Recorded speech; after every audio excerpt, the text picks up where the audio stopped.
Alright, so picture this. As of March 2, 2026, some incredibly wild, unconfirmed reports have been sending shockwaves across global capitals. The big one? They're claiming Iran's supreme leader, Ayatollah Ali Khamenei, has died. And get this. These reports also come with deeply unsettling whispers about a coordinated US-Israel military operation. It's supposedly codenamed Operation Epic Fury, and it's targeting Iran's nuclear facilities. The big problem? There's been absolutely zero official confirmation from Tehran, Washington, or Jerusalem. This has left everyone watching the global stage totally scrambling, stuck in a really volatile information void. And you can bet these unverified reports are having huge, immediate consequences. They're really sparking fears that things could escalate super fast across the Middle East. On the money side of things, global markets are playing it super cautious. This just shows how bad the economic fallout would be if there's any confirmed military action in that crucial energy-producing region. Meanwhile, behind the scenes, diplomatic channels are apparently working non-stop. They're trying to get to the bottom of these claims and, more importantly, prevent any kind of mistake that could drag the entire region into a much bigger conflict. This total lack of official statements just cranks up the uncertainty even more. It really hammers home how crucial it is to get verified information in this incredibly tense geopolitical climate. Ultimately, this whole situation really shows just how shaky regional stability is and the incredibly high stakes involved in the Middle East's super complex power dynamics. Okay, so what's really going on with these unconfirmed reports? Well, they're popping up against a really long and tense history involving Iran, the United States, and Israel.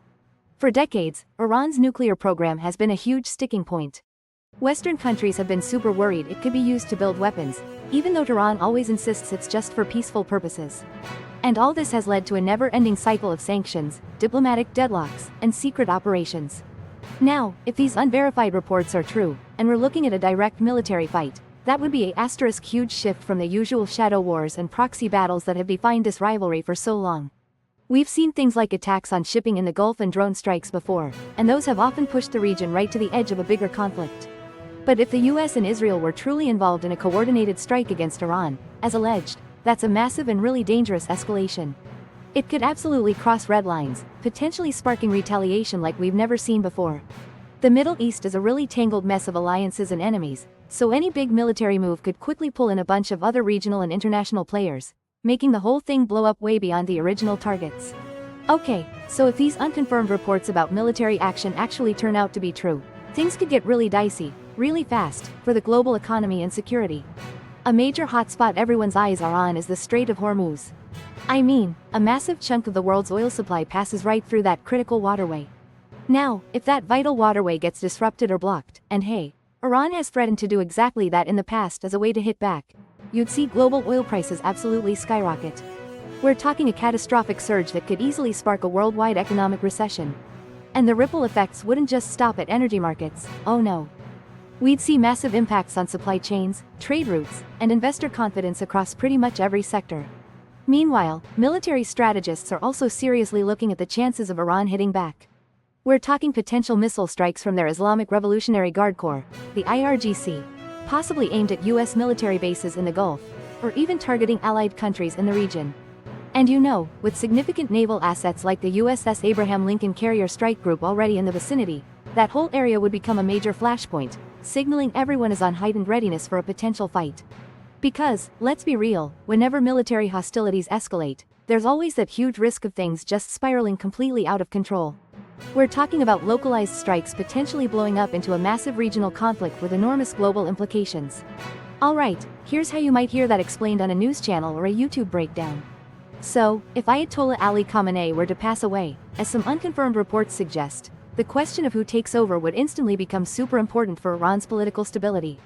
The Assembly of Experts, which is basically 88 senior clerics, well, by law, their job is to pick the next supreme leader from a pool of qualified folks. Nobody's been officially named yet, but a few big names are always being talked about.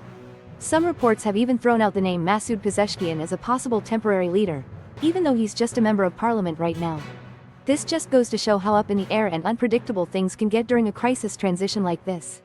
Before anyone officially takes over, there'd probably be a national mourning period, which in Iran usually lasts for 40 days. This would give everyone a chance to really hustle behind the scenes politically and for outside countries to put pressure on. Iran's government would really be put to the test, dealing with a new leader at home and military pressure from abroad. And everyone would be watching the IRGC, that's Iran's Revolutionary Guard Corps, super closely.